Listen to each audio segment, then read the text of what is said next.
তুমি জান্নাতের কোন দরজা দিয়ে যেতে চাও কমেন্টে অবশ্যই জানাও। জান্নাতের 8টি দরজা আছে। প্রথম দরজা বাব আল জিকির। এই দরজা দিয়ে সেই সব মুসলমান প্রবেশ করবে যারা আল্লাহর জিকির করে।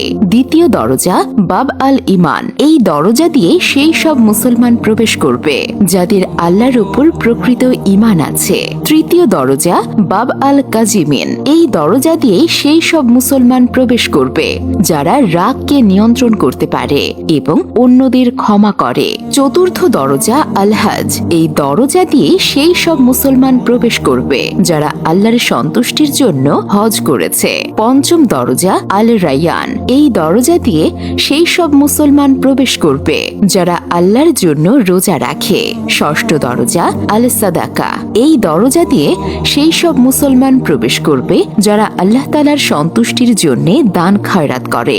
সপ্তম দরজা আল জিহাদ। এই দরজা দিয়ে সেই সব মুসলমান প্রবেশ করবে যারা আল্লাহর রাস্তায় জিহাদ করে। অষ্টম দরজা আল সালাত। এই দরজা দিয়ে সেই সব মুসলমান প্রবেশ করবে যারা নামাজের ব্যাপারে নিয়মিত ছিল।